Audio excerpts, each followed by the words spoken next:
Stats, powered by the Mayo Media Net here on YouTube, presented by Jock Market, that awesome daily fantasy app where you get paid for being smart. How about that idea? Download the bad boy for free right now. Use the promo code MMN. They're going to match the first $100 for free. If it's free, it's for me. Really a lot of fun in Jock Market. I think because of the application and the ability to get these big returns as far as percentage on work that we've done without being victim to the 10-team parlay that is DFS. So I think I did pretty good yesterday in DraftKings. Again, there's a spot in the portfolio for it. Enough of that. It's more of this, the fastest show in MLB. Absolutely anywhere. We're running the entire gamut, doing the whole enchilada daily DFS. Jock Market, of course, over to total base props, a little bit of fantasy, wrap up with some bets. That ticket is just getting very diverse, and I think there'll be a lesson about that at the end. Malleability, flexibility, all the things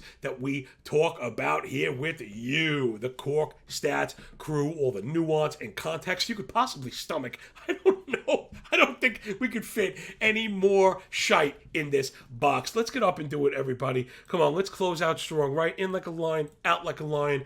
You would never know if it's my first day of work, if it's my last day of work, if I'm winning or if I'm losing. Well, except for I talk about it, but I lose all the time right now. I can't believe it, man. We actually had a losing half. No, I'm not happy about it, but man, these things do happen.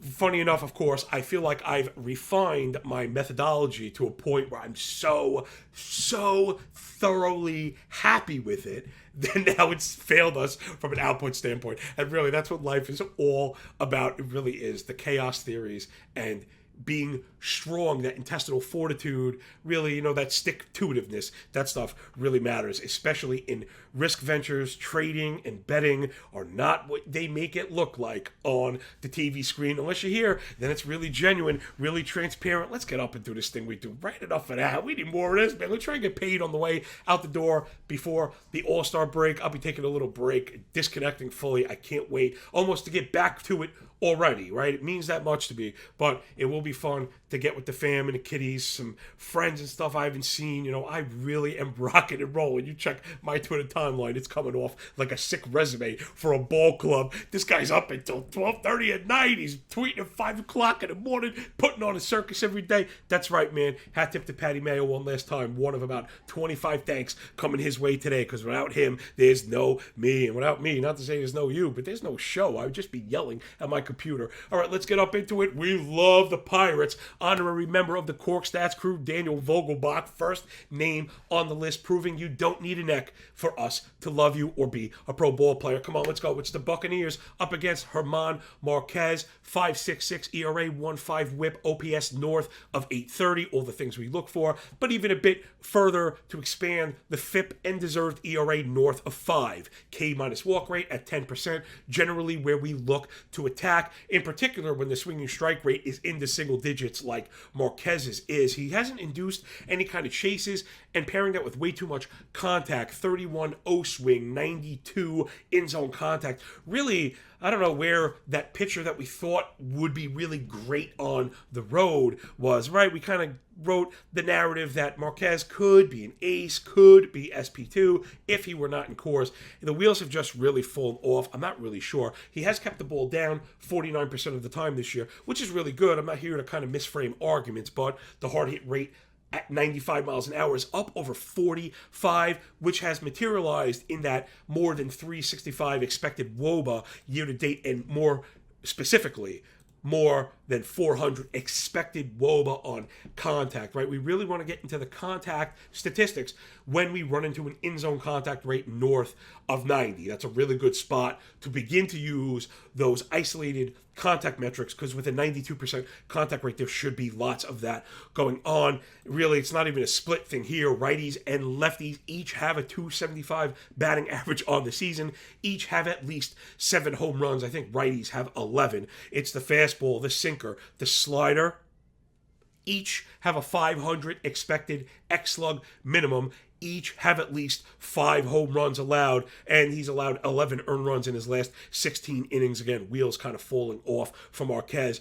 Give me Daniel Vogelbach, Cork Stats crew member. Last 40 plate appearances against righties. Remember, he's off the IL not too recently. 91% contact, 53% hard hit, right? We have a really good contact matchups here. 375 BA, 469 ISO, more than 1,300 OPS, 3 doubles, 4 home runs in that span. Remember, our triple slash that we use now is BA ISO OPS, really kind of focused on these daily plays and total base props, because OPS includes walk rate, which don't count for total bases. ISO is a measure of extra base hits, which is very, very important as far as total base props. So again, just a bit of the nuance that you're going to get here. And if you hear some of the numbers sound a little bit higher, right? We're not using average OBP slug. That doesn't really do it for us here. And again, I just think I explained why. So give me Daniel Vogelbach, also Jake Marisnick. The sample is very small. He's coming off the IL. The Pirates are going through a rotation now, right?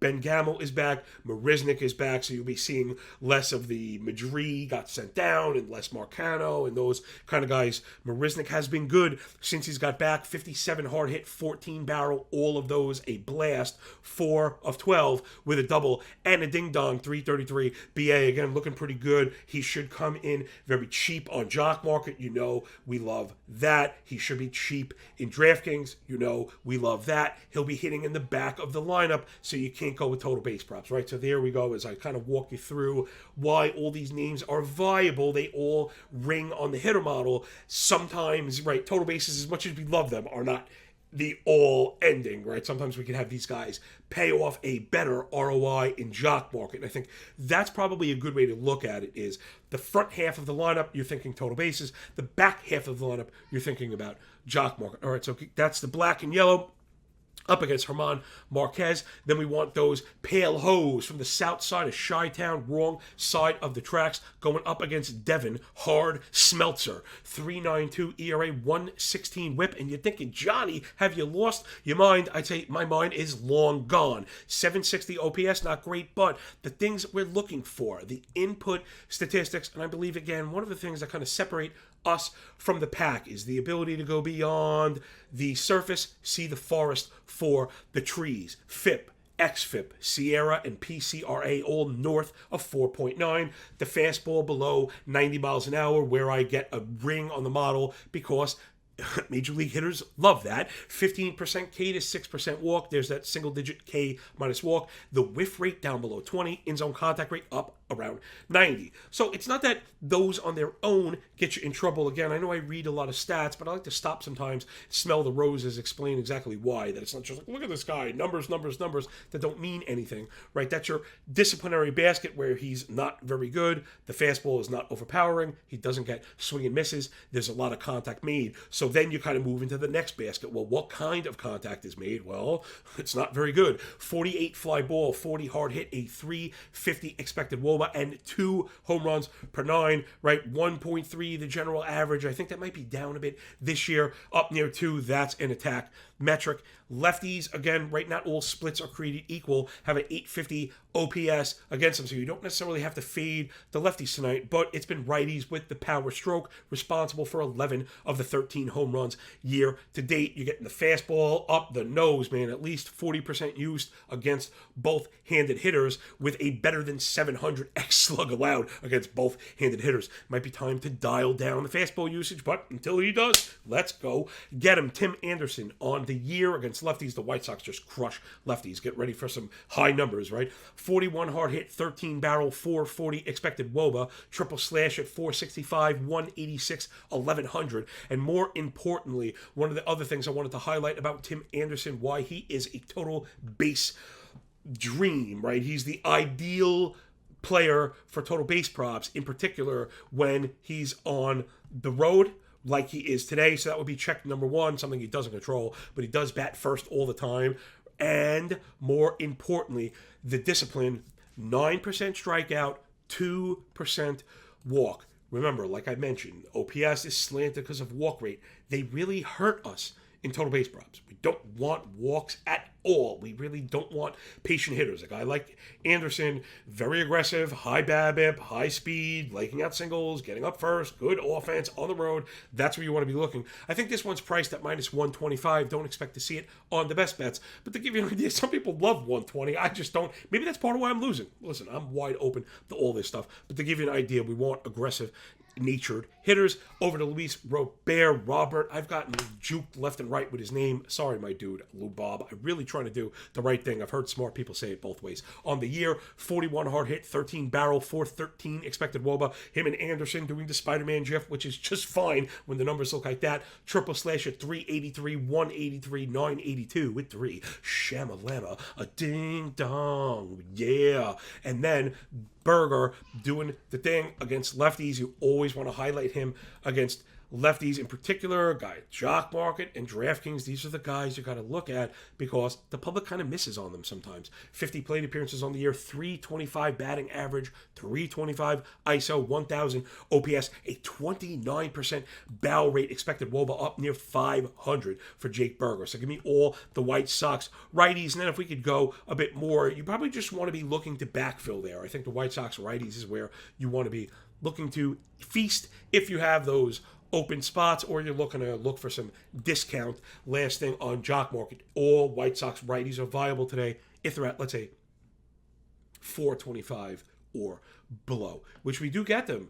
You know, it happens all the time. Players slip through the cracks, so not every name is listed here, right? There's only so much real estate. But I do like to give that extra piece where you have this kind of green light for the stack when the price is there. All right, so next up, it's those Reds. You know, we love the Reds. They let us down yesterday. We almost had them. We were on the first 5 over 1.5 team total. There were 2 men on base in the first, and Votto barreled up Cortez. We had him. Barreled it up. It was a home run in 24 of 30 ballparks. Didn't get it out. Scored 1 in the 5th. Man on third. Drury, who we had, didn't get it done. So again, you see how the output worked against us? What do we call that? A bad cap? So if Drury gets a single there, we hit the over. He ended up getting another hit later on. We would have cashed all the bets, and then it's a good handicap. It just doesn't happen sometimes. And that's the stuff you can't allow to throw off your process. All right, let's get into the Reds going up against Palante for the Cardinals, who I did really like, but I think I got juked a bit on the usage. I'll show you exactly why. Again, I like to wear my losses right on my big forehead. Palante on the year, 3.18 ERA, not something we generally go after. However, 1.45 whip, 730 OPS. Now, the OPS not crazy high, but the whip is. So usually a 1.4 whip invalidates, right? Invalidates a 3.18 ERA. 7% K minus walk, 8% swinging strike. First strike rate, got every vowel there wrong.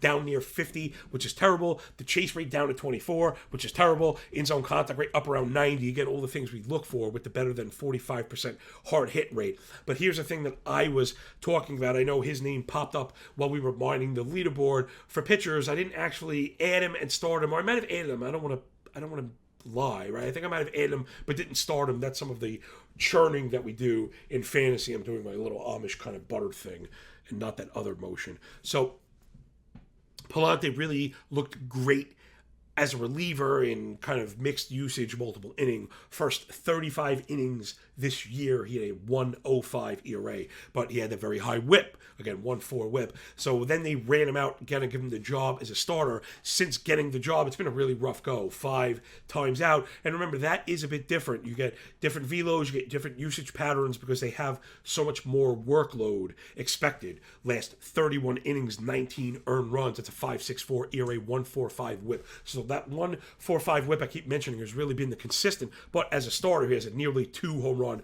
per 9. So there where I think the public might be missing out, seeing the 3 ERA, not going after that. Cardinals kind of thought of as being a good team, right? That's the stuff that matters in the betting market, believe it or not. Those are the things that move the first couple cents. That is the God's honest truth, and then it's up to sharps and betting money to move the fulcrum. But make no mistake, that is absolutely part of the calculus. Make no mistake about it. So we want to be looking at Tyler Stevenson, fresh off the IL. He looks awesome. 414 batting average, 250 ISO, 1100 OPS. Again, let's stop again there with the 250 ISO, 250 being that real benchmark that I like to look for total base props. Pretty simple math, even for a yokel like myself.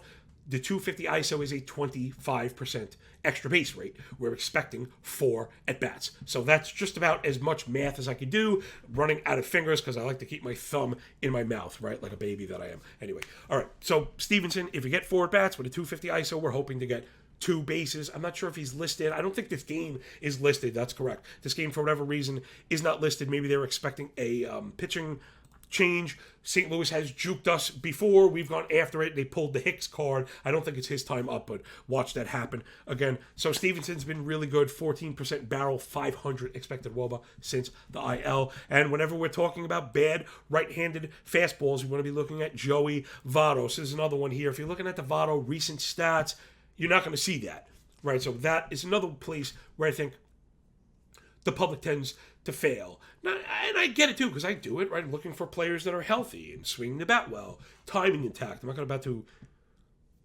totally abandon hitters in the top part of side waves, something I talk about all the time. However, you just shouldn't be looking back and saying, this is good. X is hot. Y is cold. That's not how we see it, because there are kind of underpinnings, right? So when we know we're going to get lots of the fastball and it's a bad one, we're going to be looking at Votto year to date. Loves those bad fastballs. 84% contact, 27% barrel. Half of those are blast. Triple nickel, 555 expected WOBA, and 5 shamalama ding-dongs for Joey Votto against right-handed fastballs. So if he were to get up off the mat, that's a good spot to do it. I just mentioned he barreled it up yesterday, didn't get the output. Let's say he did. You'd be talking, Votto hit a home run yesterday and he's hot. Right? So you see how these millimeters affect decision-making, and that can create a ripple or butterfly effect and really mislead.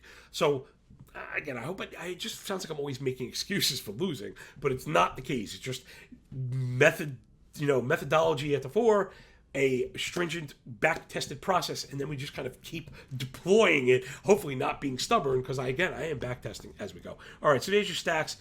Pittsburgh, Chicago, Cincinnati. Let's get over to the fantasy end. We'll just see my wonderful, beautiful face, because that's pretty much it. Not much on the fantasy end going on. Everybody's off for just about the next week. So I think, if anything, state of address here, right? State of the union. Pretty simple in fantasy is stay the course. I think the direction your team is moving is more important than the standing place. Though granted, if you're in the back third, it's very difficult. And sometimes you may finish the year and say, wow, if there was just another 3 or 4 weeks, we might have been able to do it. And sometimes that's just part of the calculus. And don't beat yourself up too much. Don't be too desperate at the break.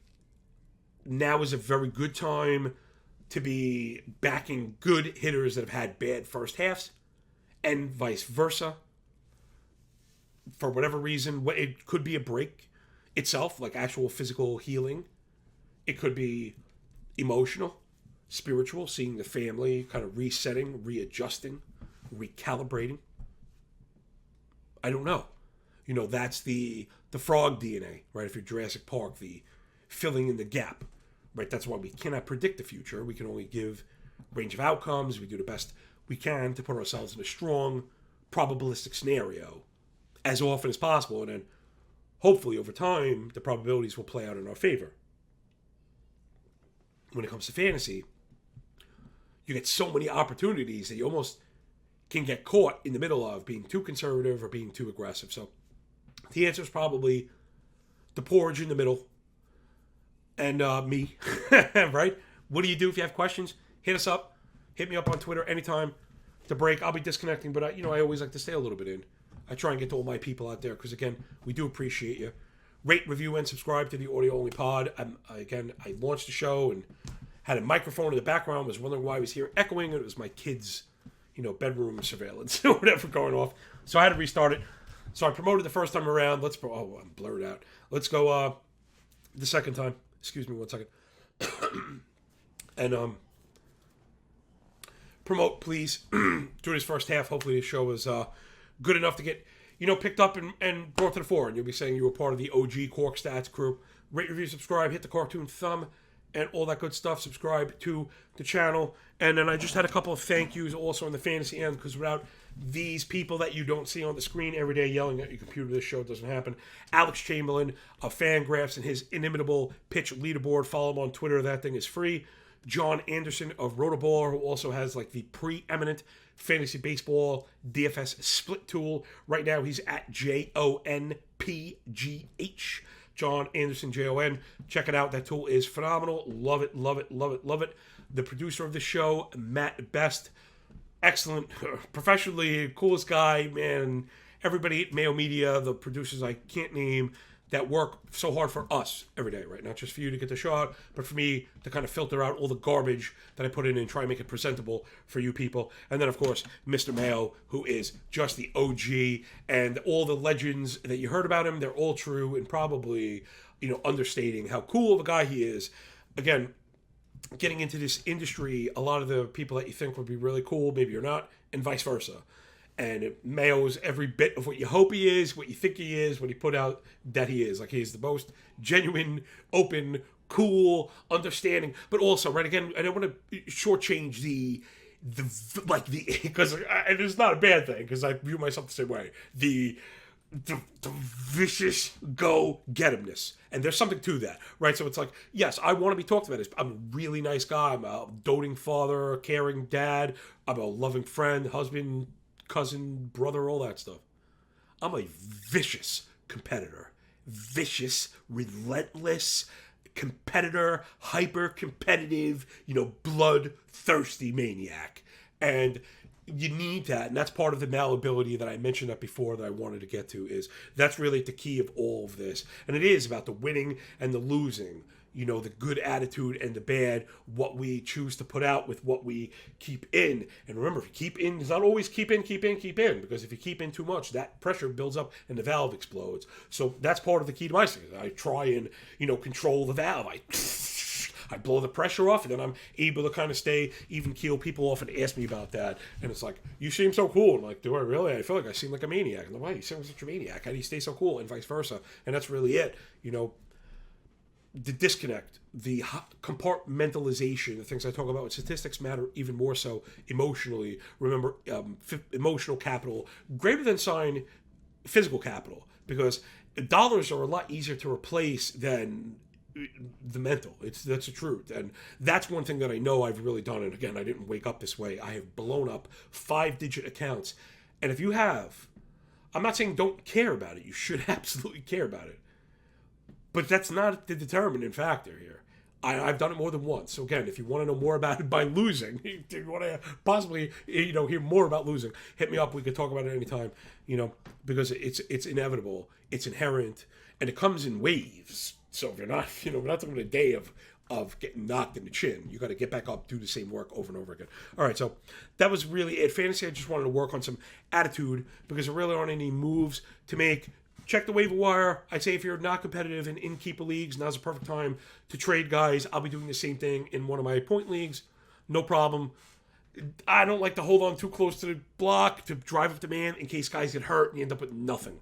Right now, you're basically going to get paid for a rental. That's the last fantasy thing. All right. Let's make some money betting. We have a little bit of everything here, right? A little bit of this smorgasbord. First up, let's do this one. We got Boston, F5, team total 1.5, up against my Yankees and Jordan Montgomery. Now, granted, you're not going to get a lot of statistic, advance or otherwise, why Jordan Montgomery is not good. Jordan Montgomery is very good. However, no one is perfect, and the Red Sox kill lefties. And it's really not as if Montgomery is this, man, he's a pitcher I like. We did video about him in the offseason. He's a Yankee. I like Jordan Montgomery. But 2 earned runs or more in 12 of 17 appearances. 14 earned runs in his last 29 innings. That's a 4.5 ERA. J.D. Martinez, Xander Bogaerts, Christian Vasquez, all blowing up lefties their last 30 days, 45 days. Boston, top 5 against lefties year to date. And they're playing in Yankee Stadium. This is definitely going to move. If the over doesn't move to 2.5, the 120 is going to be 155. They're going to make us not want to touch it. So you got to get this one early on. And remember, if you ever see me post something on the Patreon page, remember you could follow all the picks, all the analysis. We do full-on rankings, ratings for every game. We can't get to it all here. Follow me on Twitter, MLB Moving AVG. Also on Patreon at MLB Moving Averages. All that stuff's free, though. You're not cost you a dime. I do appreciate the people going in to tip it. I put it right back into the production. We even donated some of it to St. Jude's. This is just not about me wanting your money. I don't want your money. I'd much rather your cartoon fingers in me. Uh-oh. All right, that's enough of this. This show's going to just completely get off the rails. I'm going to get canceled before I don't get picked up, right? All right, so give us Boston over 1.5 F5TT. We're going to get this one, unfortunately, off Montgomery. All it takes is a bloop and a blast or 5. What better team to do it than Boston? And they're in a great environment. Yeah, I don't know. I got this one pretty easily over. We've done very well on those. Then next up, we have the White Sox. They're an underdog. First 5, again, just coming across like a misprice to me. I know we have not done great betting the price, but I'm just not going to give up on that. It's Kopech against Smeltzer. We laid out the argument against Smeltzer. Yes, Kopech has hiccuped a bit. The Twins' offense is not bad, but I think we're going to have to score, and I think we're going to do just that. I'm really not too worried about it. The Twins can tend to be a ground ball machine. Again, White Sox offense destroys lefties. I just think we get this one easily. Again, maybe I'm expecting Kopech to give up 2, but I think we're getting 4. I think we're getting 5. I really like the White Sox here. Plus money, Kopech, F5, money line. And then one total base prop for you. Yes, it's Mr. No Neck himself, Daniel Vogelbach at plus 115. This is broken and really where we've done extremely well in total base props. He's going to be batting first or second, right? I mean, so we're going to get the extra PA there. Not a concern. We're on the road. Getting the 9th frame, not a concern. We're in Coors Field against Armand Marquez. I can't believe this. Coors, again, is just a Babbitt dream. Vogelbach all day. If I had an ultra mega whale smash of the century, if I could ever put them a loik on something, this would be it. Give me Vogelbach plus 115 over 1.5 total bases. So quick recap to cut through the muck and the mire of my circuitous analysis. Boston, F5 team total over 1.5. Chicago White Sox, F5 money line. Daniel Vogelbach total bases, right? So I'm going to sprinkle everywhere. We're going to find something, and I think that will do it. What can I say, everybody? Thank you so very much. So very much for spending your time with us, watching the views grow. I mean, by percentage, we've probably more than doubled our daily viewership. And that's just on the YouTube channel. I know the podcast does even better. Comments, interactions, the DMs, the donations, the green screens. I can't really fully describe. Because remember, I'm a mush at heart. Yes, I got a spotty past, man. You know, maybe I'm trying to make up for some of that. But it's just touching, and I'm not faking it. You know, the real true passion in the 6th gear, the red line, Tasmanian Devil, that stuff is the absolute realness. And again, the yin and the yang, I wanted that to be the overarching theme of today. The balance, the ups and the downs, right? And not focusing on the outputs. And again, this isn't about, don't pay attention to the fact that I lost money this half. I did. And it's not to say, so what? And this will be the very last lesson. And it's how we deal with that and why I'm able to compartmentalize, right? So it's not just, I'm not going to just tell you to balance. Here's how you do it. And it has to do with the balance of emotional and financial capitals, right? I mentioned them before. I try and leave these nuggets for the show, so I kind of trick you, trap you into having to listen to the whole thing. When you're betting with money that you need, you will have an emotional attachment to it. When you attach emotional capital to financial capital, 1 + 1 = 3, the saying? This is 1 + 1 = -3. The weight is an anchor and it sinks. regardless of the outcome, you're going to end up at zero broken because you're doing it wrong. So when I lose day, week, month, half, unfortunately, it's not that I don't care.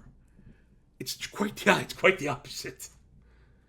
The fact of the matter remains, the money is spoken for because I treat it as a small business, and I'm not going in my pocket to fund the night's bets. That's the real lesson. And I feel like that's the lesson that's never spoke about. And if myself, Patty Mayo, Mayo Net makes it to the tippy top, and we have, the big corporate networks in the rear view, that'll probably be the reason, right? I can't compete. I don't have the looks. They have the makeup chairs and production, teams of writers. We're kind of doing it grassroots. But that doesn't mean it's bad, right? Less is not always less. So think about it in terms of a small business before we get out of here. If you were to start a small business, you sell t-shirts, you sell cars, perfume, anything, and you have a strong first quarter, would you start going in the register and buying yourself stuff? No, you have to report a strong first quarter. That money should be reinvested in building. So why is it that I'm not like swiveling and panicking? Because the years of success in the past are funding this part of the downswing. You gotta save your money. You gotta fund this business because it's cruel. And if, like myself, you find yourself having to bet professionally, right, for income, which granted I only do partially right now, and thankfully, you need to be always thinking about the other ways to use the things we've talked about. In real life, the lessons we talk about, right? Avoiding premiums, weighing risk reward, being disciplined, knowing when to say no, knowing that no bet is better than a bad bet, building on critical thought, bucking the system, right? Intestinal fortitude, confidence, self-auditing, worth. There is a lot going on in this show that's not really about baseball. That is what matters. Use the stuff here to learn how to save, learn how to shop, learn how to spend. Use the money you've created as a surplus to fund the betting. Before you bet real money, take 30, 60, 90 days. Backtrack and track success before you go live with cash. Guess what? If I was doing this now, I wouldn't have lost $1 because I'd be looking at 90 days saying, I didn't make money in 90 days. I'm not ready to go live. I need to make money for 90 days before I go live. Again, advice you don't get anywhere else. I'm sorry. This is the longest show of the half, but that is the stuff that matters. I want to be able to go back and tell people I left them a 5-minute nugget, the last show of the first half. That is evergreen. Evergreen. This is what matters in 2032, in 2042. You'll be able to look back at this and say, hot damn, I learned a ton. So, again, we love you much, man. Thank you so much for spending your time with us. I had a sick first half. It was just, man, I feel so fulfilled. I feel so appreciated. I feel so loved. I mean, the thank yous. I can't, man. I could sit here for the rest of the day. This show could be 10 hours of me just pouring out to you. So before it turns into that, download the Jock Market app. We'll catch you in the JM today. Let's get paid on the way out the door. Everyone enjoyed a few days off. I suggest fully disconnecting, involving yourself in the things that fulfill you otherwise in life, because we'll be back Thursday and I'm gonna we are going to be back in sixth gear to close out the season the same way we started, right? Focused, laser guided, nuanced, granular analysis, which is then applied with strict risk management, and the chips fall where they may. So enjoy the games, enjoy your pay. When we're done with the book, enjoy that pay, baby. You know we love you much. Please rate, review, and subscribe. Download the Jock Market app, because that's how we are being graded as a host, as a show, and as an audience. So that'll do it, man. Remember, when you work this hard, right? This hard every day, it feels a lot less like luck, regardless of the outcome, yo. Peace. I see you.